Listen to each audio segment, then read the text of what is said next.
that the corn stalk makes, the corn plant makes, is exuded into the soil.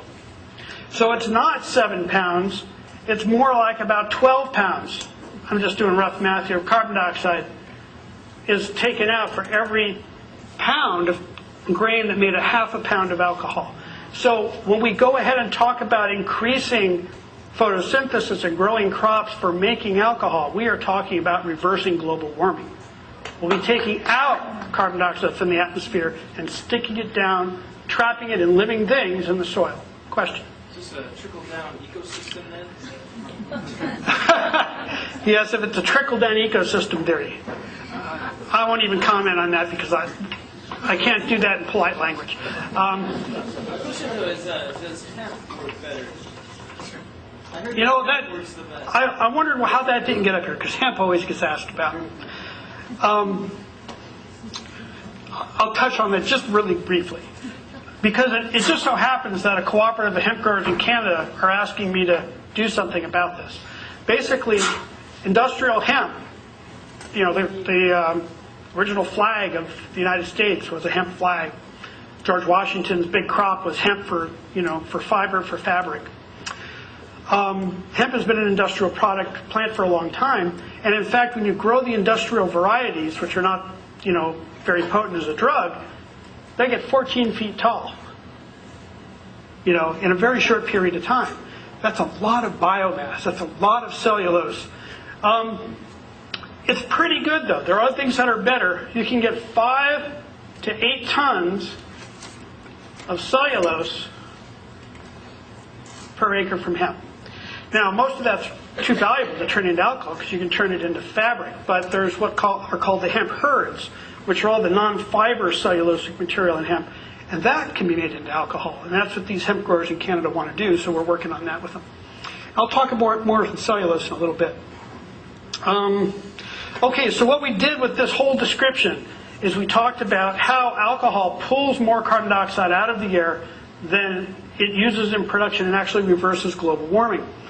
And even corn makes sense in terms of a crop for reversing global warming.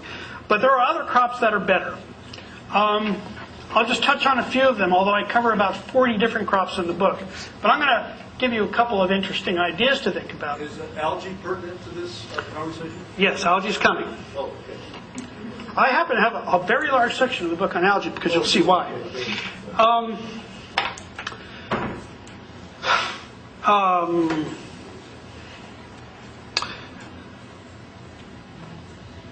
What's the largest irrigated crop in the United States?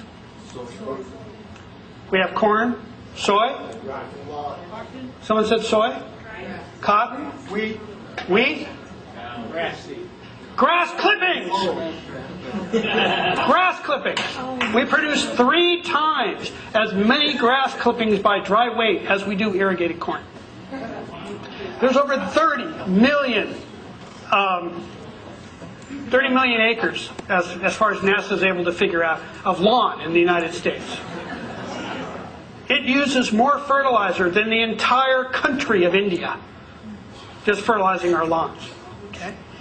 So, when it gets, we'll talk, I guess we're starting to, I'm going to get back to it because cellulose is kind of a separate case, but basically grass is a cellulose product. But I want you to start thinking that there are things around you going to waste that can be made into alcohol.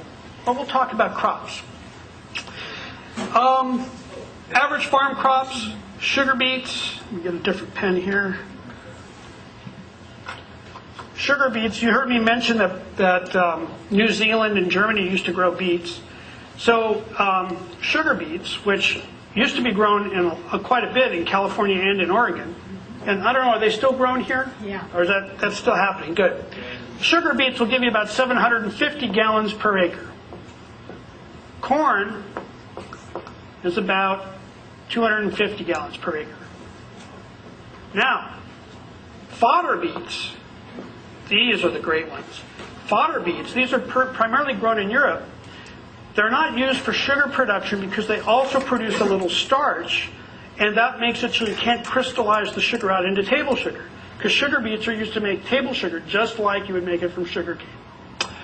And fodder beets, on the other hand, these beets, you can't believe how big these beets are. These beets are this tall and this big around, and they weigh 15 pounds each. And they have a lot of carbohydrate in them. So, and they're much tougher than sugar beets. So you get about 1,000 gallons an acre from them. Okay. Question. How much do you get out of sugar itself? Well, Cane, how much per acre? cane is about 800 gallons per acre right now. Although you can get more if you do things permaculturally.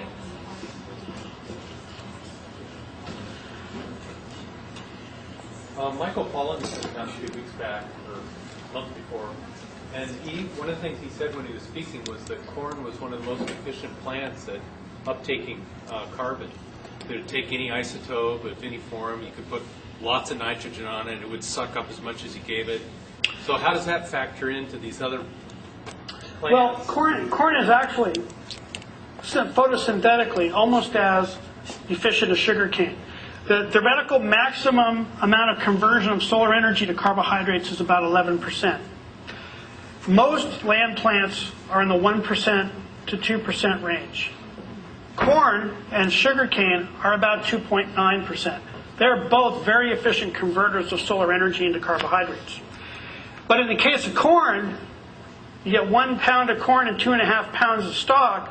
In the case of sugarcane, you get more easily fermentable sugar and less cellulosic biomass. Now, the difference between corn and sugarcane is that sugarcane is perennial. You plant it once and you harvest it for 10 years. So you don't have to dig up the soil each year, which is the big benefit if you're on sloped ground. So when I went to Brazil last year, I was dreading seeing the sugarcane fields. I was thinking what I was going to see was massive erosion and just disgusting farm practices because, why would I expect anything any different? Do that with corn here, why not sugarcane there? When I got there, I found totally sustainable production, which shocked me.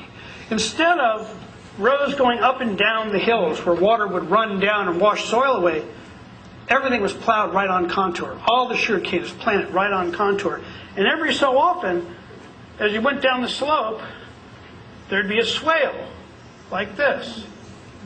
All right? So basically, as rain starts running off, it gets here and it fills up, and it soaks in, and it soaks in, and it soaks in.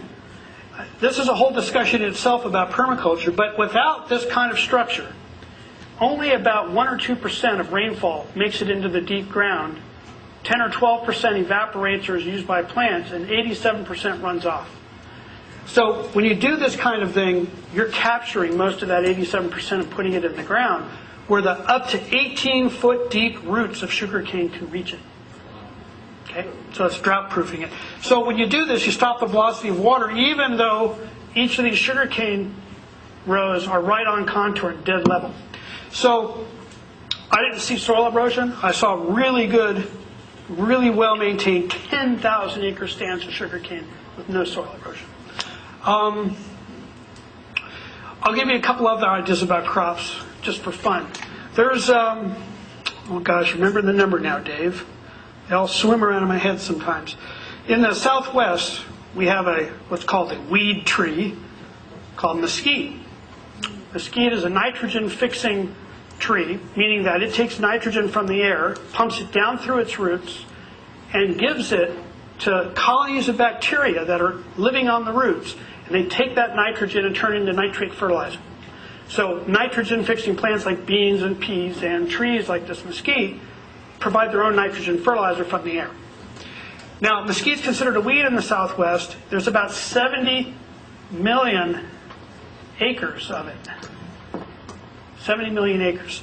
But the pods, basically the giant pea pods you might think of, are full of sugar and easily fermented, and they yield 470 gallons per acre. Now, if you've ever been to the Southwest, it's not like you see vast expanses of mesquite. You see it following the wet spot in the bottom of